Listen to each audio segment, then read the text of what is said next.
Welcome back, friends. So, last thing we discussed in the previous video was the inductance.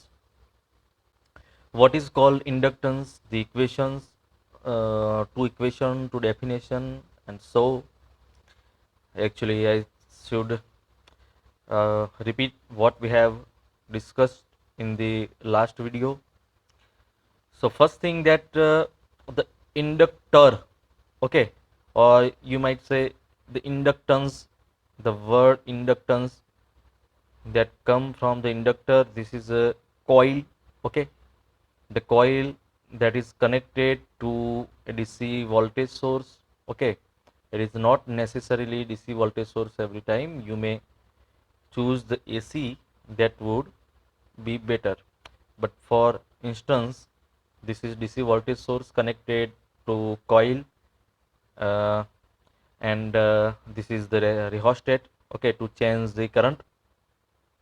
Last time we discussed then when we connect battery, uh, current start flowing through the coil and magnetic field produced within the coil, okay, because it behaves like a solenoid.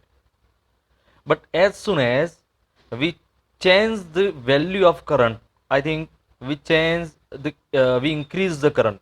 As we increase the current, the magnetic field associated with the coil and also so called flux also increases.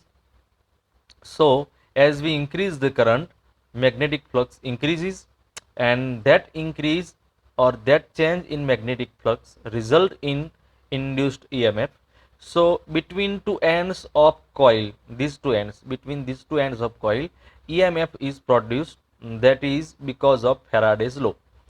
So the value of produced EMF can be written as epsilon is equal to, from the last video, minus L di by dt, okay.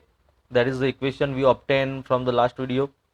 So this is the induced EMF between the ends of the coil. Here the magnetic flux is the magnetic flux or the magnetic field is associated with coil itself, and that's why the EMF is induced in coil itself. That's why it is called self inductance. કારણ કે કોઇલના અંદર જ produce થાય છે, એક જ કોઇલમાં પ્રોડ્યુસ થાય છે. એ કોઇલના અંદર જે ચેન્જ થાય છે મેગ્નેટિક ફ્લક્સનો, એટલે એને સેલ્ફ ઇન્ડક્ટન્સ કહેવાય. એ કોઇલ એક જ છે, એના અંદર જ ચેન્જ થાય છે. Here is negative sign that stands for Lenz law, and the EMF is opposite to the battery. मतलब કે અહીંયા આગળ પોઝિટિવ છે તો અહીંયા આગળ સામે પોઝિટિવ છે, okay. That max the opposite EMF. તો નેગેટિવ છે બાજુ નેગેટિવ બને. ધેટ્સ વાય અધર વર્ડ એને આપણે કહીએ બેક EMF, અને બેક EMF પણ કહેવાય, okay. So here L stand for the inductance, okay. The unit for the inductance can be Weber per ampere, okay, or you might say volt second per ampere, or the SI unit, very straight and simple, Henry, okay. So Henry stands for the inductance. So what is the inductance? So your first definition would be like, the inductance means the flux linked with the coil, sorry delta phi ને આપણે just phi લખીએ, flux linked with the coil, total flux linked with the coil n phi per current flowing through it, n phi by a, that is the definition. Or we can write, the inductance means the EMF induced in a coil, the EMF induced in a coil per unit change in a current, like a di by dt. That means unit change of current, di by dt, okay. That also stand for the inductance. The EMF induced in a coil per unit change in a current, okay.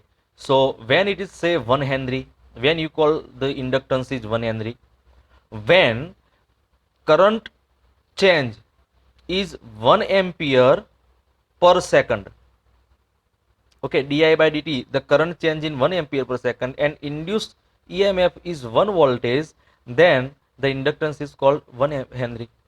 Okay, so these are the definition and the later explanation of the previous video, but the general explanation is yet about to learn. So inductor કોને કહેવાય? તો આ જે coil છે, આ coil છે જે આપણા માટે ઇન્ડક્ટન્સ પ્રોવાઈડ કરશે, એને કહેવાય inductor. Okay, that coil will behave like inductor. So to put inductor in a circuit, you just need a coil, a simple coil. Okay, so how the inductor is useful in a circuit? How inductor is useful in a circuit? So when you connect the coil somewhere in the circuit, simply say like here with the battery and something to change the current, so we have put here rheostat again here. So what is the importance of inductor?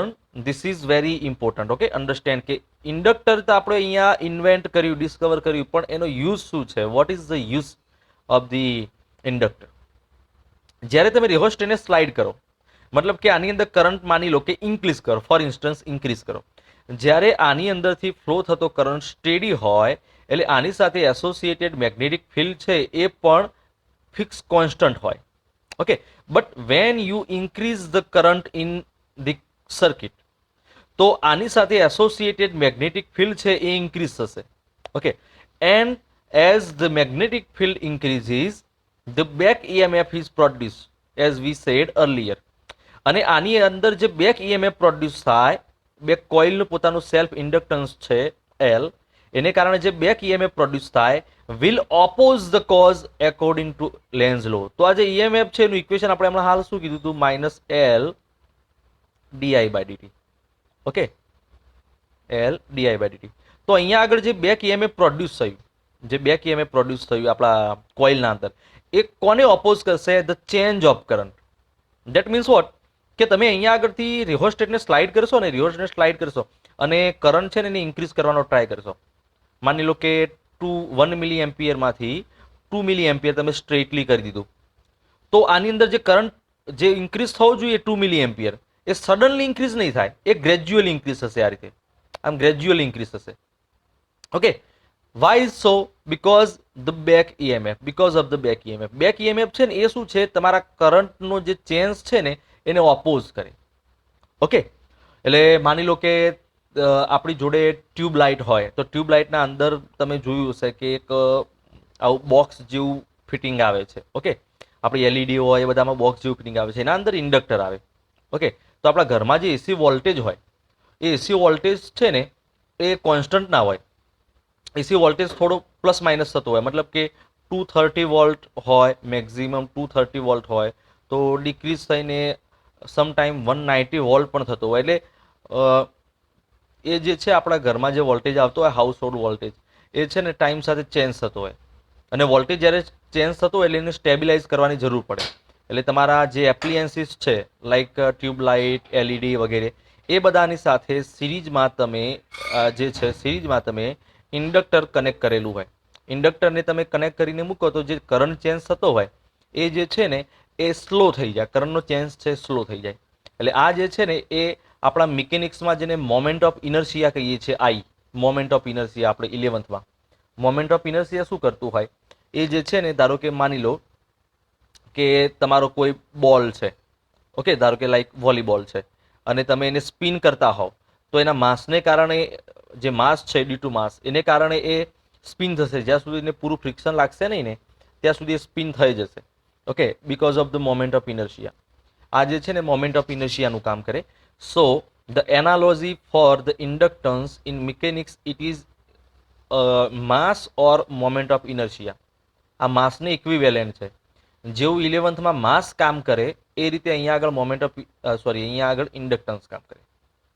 ચલો, આ જે example છે, હું further અહીંયા જઉં એ પહેલાં કેટલીક વસ્તુઓ કહી દઉં. ફર્સ્ટ થિંગ કે હવે આપણી સર્કિટમાં જ્યારે ઇન્ડક્ટર બતાવવાનું થાય, એટલે ઇન્ડક્ટર છે એની સાઇન આ રીતે આપણે કોઇલ લઈશું. This is the sign for inductor.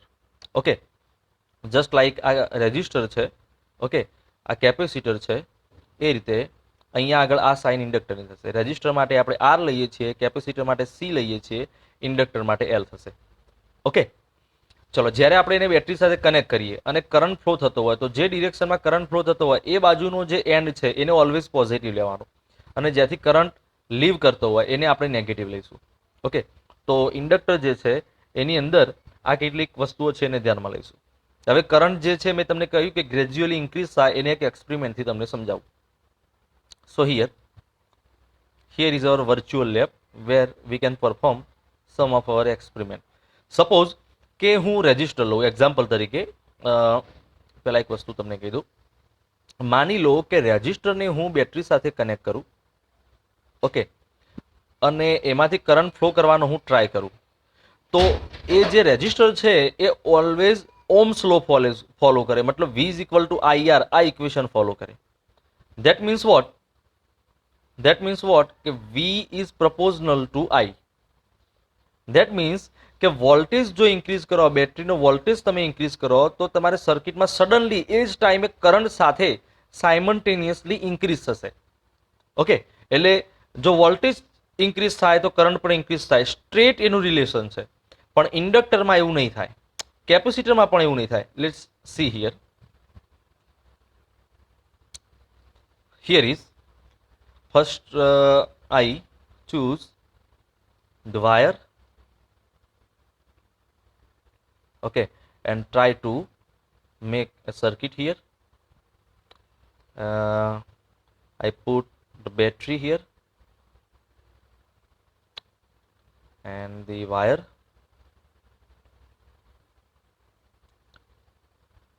The wire. I will be needed a switch and I will finish. Okay,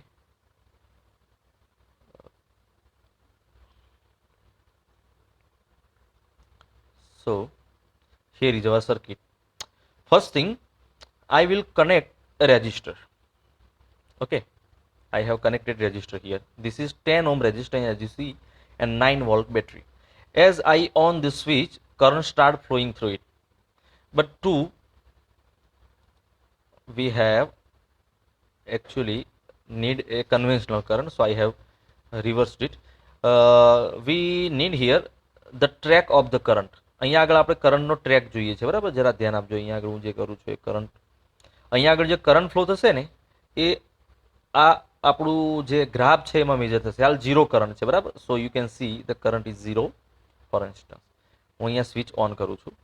okay, ચલો, કરંટ જે છે ને એક્ઝેક્ટલી કોન્સ્ટન્ટ, તમે જે બેટરી એપ્લાય કરી 9 વોલ્ટ અને 10 ઓહમનો રેઝિસ્ટન્સ છે, તો એ પ્રમાણે કરંટ આપણો છે ને 1 એમ્પિયર જે છે, 1 એટલે એપ્રોક્સિમેટલી 1.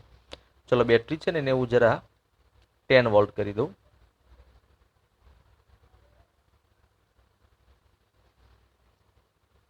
એટલે એક્ઝેક્ટલી 1 વોલ્ટ થઈ જાય.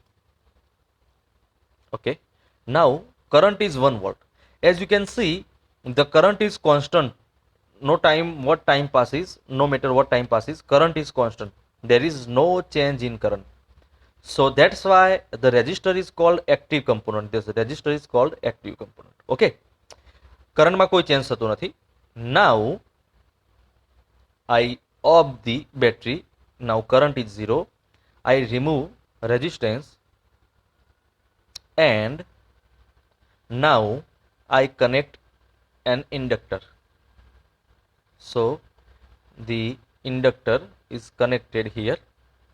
હવે અહીંયા આગળ જ્યારે બેટરી સ્વિચ ઓન કરું એટલે તમે કરંટમાં જો ગ્રેજ્યુઅલી ઇન્ક્રીઝ થશે. ચલો, કરંટ છે ને અહીંયા ગ્રેજ્યુઅલી ઇન્ક્રીઝ થાય છે, ગ્રાફમાં જુઓ. અને અહીંયા આગળ તમે જોશો તો ઇલેક્ટ્રોન છે ને એનો ફ્લો ધીમે ધીમે ટાઈમ સાથે ઇન્ક્રીઝ થાય છે. ગ્રેજ્યુઅલી કરંટ ઇન્ક્રીઝ થાય છે.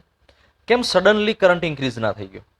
અહીંયા આગળ જે તમારો કરંટ હતો એનો જે ગ્રાફ છે એ સ્ટ્રેટલી, when we discussed about the resistor, the current was something like, when we connected resistor, the current જે હતો ને આપણો જે કરંટ હતો એ માની લો કે સીધો 1 એમ્પિયર હતો, તો 1 એમ્પિયર કોન્સ્ટન્ટ થઈ ગયો. ઓકે, બટ જ્યારે આપણે ઇન્ડક્ટર કનેક્ટ કરીએ એ વખતે શું થયું? તો as time passes current slowly increase. That is because of back EMF. Lenz law જે છે એ એક્શનમાં છે અને લેન્ઝ લો છે એને કારણે કરંટ જે છે એ સ્લોલી ઇન્ક્રીઝ થાય છે.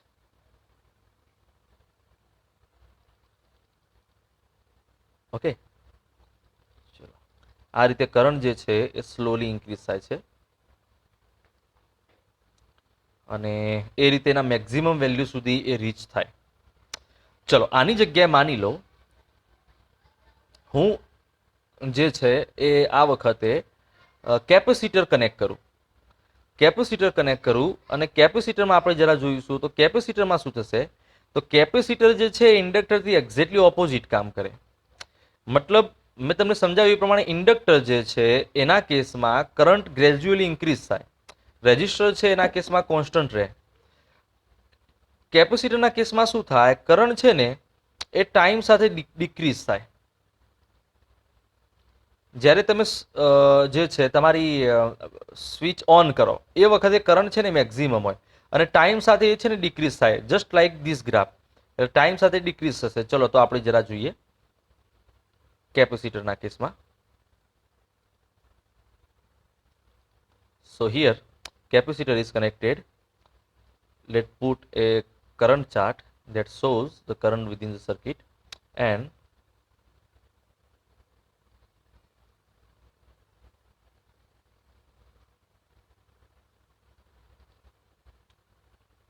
okay. So what happened here? અહીંયા શોર્ટ સર્કિટ થઈ ગયું કેપેસિટર. આપણે જરા છે ને વોલ્ટેજ છે ને એસી લેવો પડશે અહીંયા આગળ.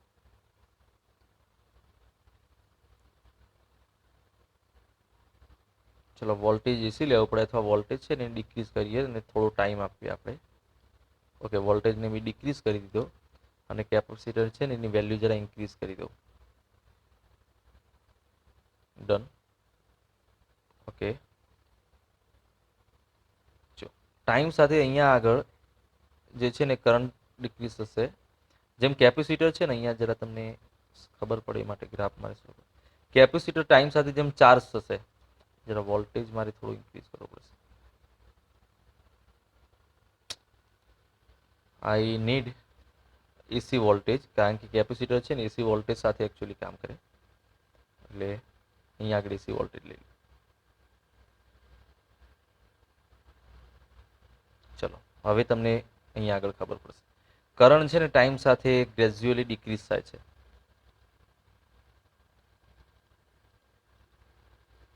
ઓકે, અહીંયા એસી વોલ્ટેજ છે એટલે કરંટની ડિરેક્શન છે ને બદલાશે. સો આ જે છે ને એને આપણે જે છે ઓલ્ટરનેટિંગ કરંટમાં જોવાના છીએ. અને મેં તમને સમજાવ્યું પ્રમાણે જ્યારે કેપેસિટરમાં કનેક્ટ કરો એ વખતે કરંટ છે ને આ રીતે ગ્રેજ્યુઅલી ડિક્રીઝ થાય.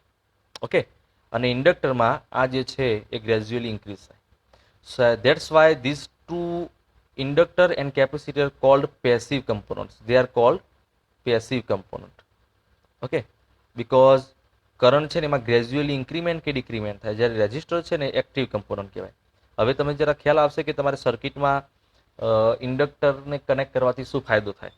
તો એ જે છે ને કરંટમાં જે ચેન્જ થતો હોય એને ઓપોઝ કરે અને સ્ટેબલ કરવાનો ટ્રાય કરે. Now we should go to this part. ચલો અહીંયા ઇન્ડક્ટન્સ જે એમાં મ્યુચ્યુઅલ ઇન્ડક્ટન્સ ભણવાનું બાકી છે. અહીંયા આગળ આપણે સેલ્ફ ઇન્ડક્ટન્સ છે એના ઇક્વેશન ડિરાઈવ કરી દીધા. ઓકે, અને આપણો જે મોસ્ટ ઇમ્પોર્ટન્ટ પાર્ટ છે એ છે આની અંદર જે ઇક્વેશન ડિરાઈવ કર્યું એ, and further more the self inductance of the solenoid. અહીંયા આગળ સોલેનોઇડની વાત કરી છે. ઓકે, તો સોલેનોઇડનું સેલ્ફ ઇન્ડક્ટન્સ અહીંયા આગળ ઇક્વેશન લખેલું છે. આ ઇક્વેશન છે એ ડિરાઈવ કરવાનું છે, એટલે આને આપણે એક્ઝામ્પલના ફોર્મમાં જોઈશું. તો અહીંયા આગળ એક આપણી બુકમાં જે છે એમાં જસ્ટ બે ઇક્વેશન અને બે મતલબ ટોપિકમાં અહીંયા પૂરું કરી દીધું છે. પણ અહીંયા આગળ એક આપણો આઈએમપી ક્વેશ્ચન છે એ તમારે નોટ ડાઉન કરવાનો છે. IMP question, our IMP question. Okay, what is the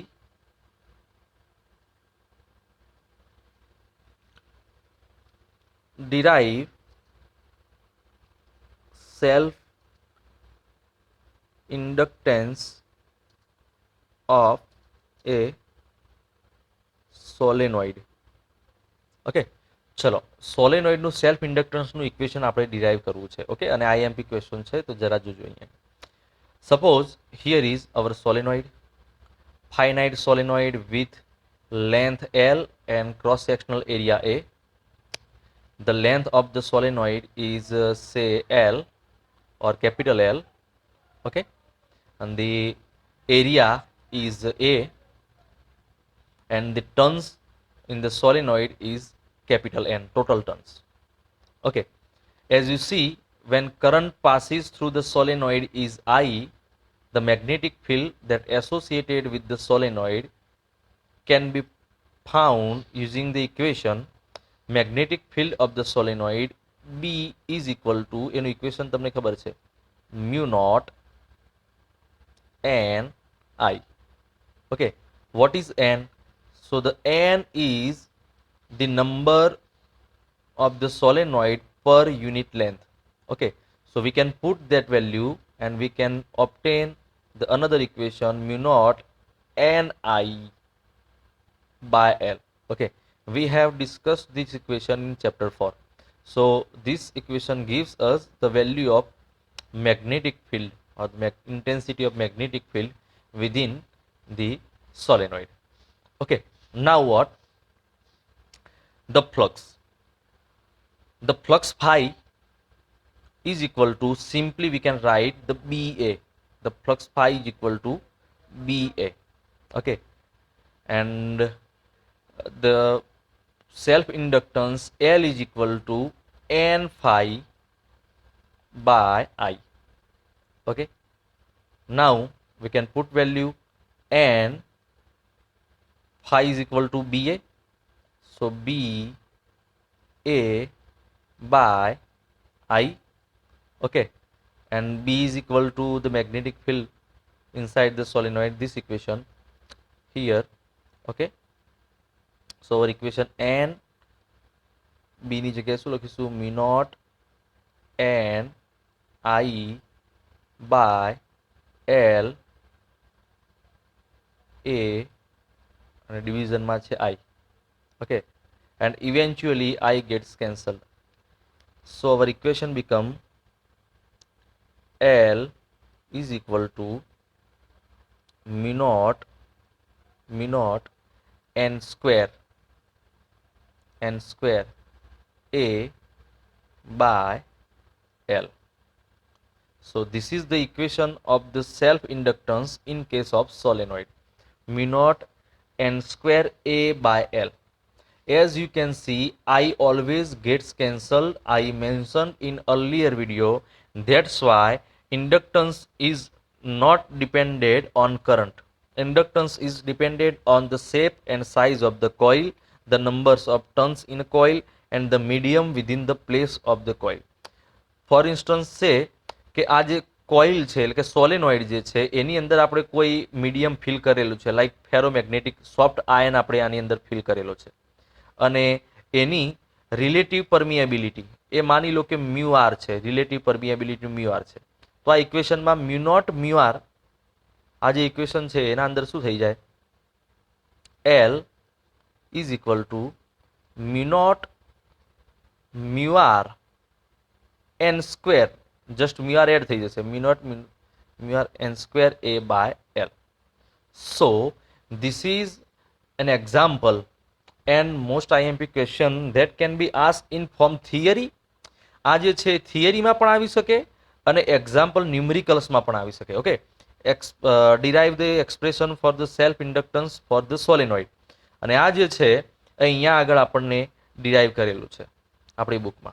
તો અહીંયા આગળ ડિફરન્સ જસ્ટ શું છે, તો ડિફરન્સમાં એટલું છે કે અહીંયા આગળ મ્યુ આર મ્યુ નોટ અને સ્મોલ એન સ્ક્વેર કર્યો, એની જગ્યાએ capital N square by L એવું લખી શકાય.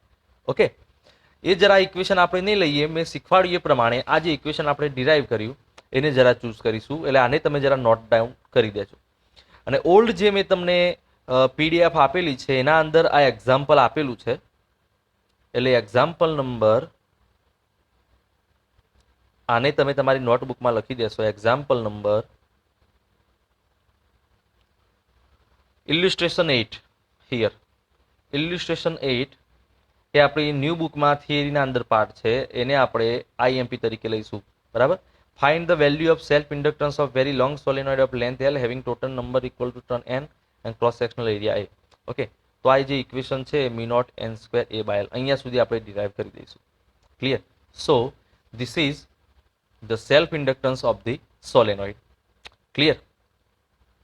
ચલો, તો હવે આપણે નેક્સ્ટ પાર્ટ જોઈએ.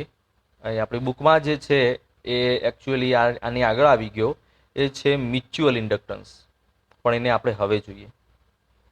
Mutual inductance. Okay, so this is also important part, the mutual inductance. So what is mutual inductance and what could be the equation of mutual inductance?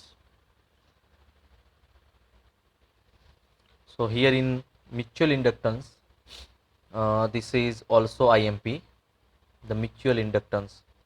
Okay, explain and give the definition and units of mutual inductance.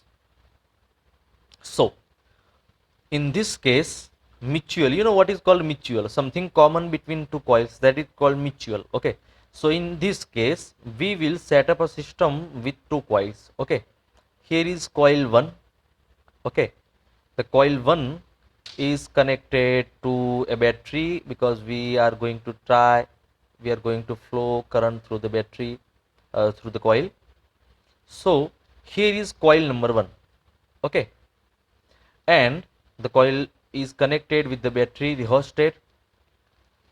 Now the second coil is placed nearby the first coil here. Okay, this coil is coil number 2, and to measure the current or just sense the current, we will put a galvanometer with the coil number 2. So here is the coil 2. Okay, the current that flows from the first coil is say I1. Okay, as we flow current I1 from the first coil, the magnetic field produced in the first coil will get associated with the second coil. આનું જે ફર્સ્ટનું magnetic field છે એની બાજુમાં આપણે મૂકેલું છે, એટલે સેકન્ડમાંથી એનું magnetic field pass થાય છે. ઓકે, એનું પોતાની સાથે તો રિલેટેડ છે એનું મેગ્નેટિક ફિલ્ડ, પણ કેટલુંક મેગ્નેટિક ફિલ્ડ સેકન્ડમાંથી એસોસિએટેડ હશે. ઓકે, જો એનું પોતાનું આપણે લઈએ તો એને સેલ્ફ ઇન્ડક્ટન્સ કહેવાય, that we discuss already. But since the second coil is placed nearby and we flow the current from the first coil, the magnetic field also linked with the second coil, and that's why the magnetic flux linked with the second coil say phi2.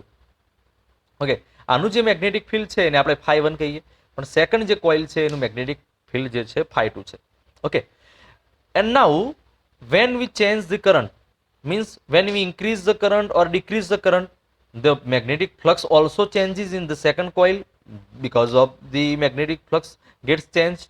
Okay, and that's why EMF also produced according to Faraday law in the second coil. Okay, so the EMF produced in the second coil say epsilon 2, that leads us to the inductance. અહીંયા જે છે આપણી જે single coil હતી એનું જે self inductance છે એની discussion તો આપણે કરી દીધી, પણ એની બાજુમાં જો આપણે સેકન્ડ કોઇલ મૂકેલી હોય તો આનું જે મેગ્નેટિક ફિલ્ડ ચેન્જ થાય છે, કરંટ ચેન્જ કરો એટલે આનું જે મેગ્નેટિક ફિલ્ડ ચેન્જ થાય છે એને કારણે આની સાથે એસોસિએટેડ મેગ્નેટિક ફિલ્ડ પણ ચેન્જ થાય છે, ઇન્ક્રીઝ કે ડિક્રીઝ થાય, એટલે એની સાથે એસોસિએટેડ ફ્લક્સ ચેન્જ થાય અને એના અંદર પણ EMF પ્રોડ્યુસ થાય. Okay, so how can we derive equation for this scenario? So here the flux link with the second coil, second કોઇલની સાથે લિંકેજ જે ફ્લક્સ છે phi2 એ કોના ઉપર ડિપેન્ડેડ છે?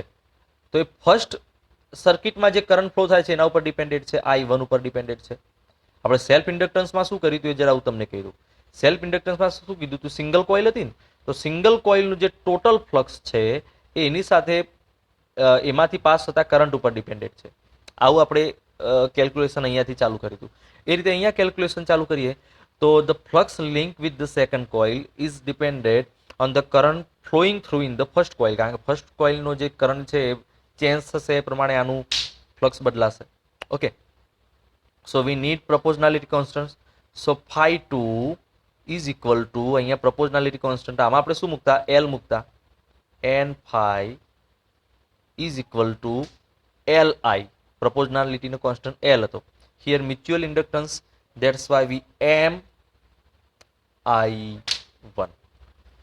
So the M stands for the mutual inductance. Okay. અહીંયા આગળ here in this case which coil we have been discussing in with respect to flux. તો અહીંયા કઈ કોઇલમાં આપણે જરા કરંટ જરા મેજર કરવાના છે તો સેકન્ડ કોઇલમાં. તો the mutual inductance of the second coil with respect to the first coil we can say like M21. Why is M21? Because coil 2 is observed with respect to coil 1. ચલો કોનું flux જોવાનું છે તો second કોઇલનું. કોના અંદર current pass થાય છે તો ફર્સ્ટ કોઇલમાં. ઓકે, તો ઓલવેઝ આપણે આ રીતે નેમોનાઇઝેશન કરતા હોઈએ છીએ, ડિનોટેશન કરતા હોઈએ છીએ, તો આને કહીશું M21. Okay, so M21 the mutual inductance of coil 1 2 is equal to phi 2 by I1. So this is the equation of the mutual inductance. ચલો હવે આપણે આગળનું ઇક્વેશન EMF ના ફોર્મમાં ડિરાઈવ કરીએ. તો આ જે છે ઇક્વેશન એનું વિથ રિસ્પેક્ટ ટુ ટાઈમ તમે ડેરિવેશન કરો તો d phi 2 by dt. ચલો એનું ડેરિવેશન કરો with respect to time. So is equal two M21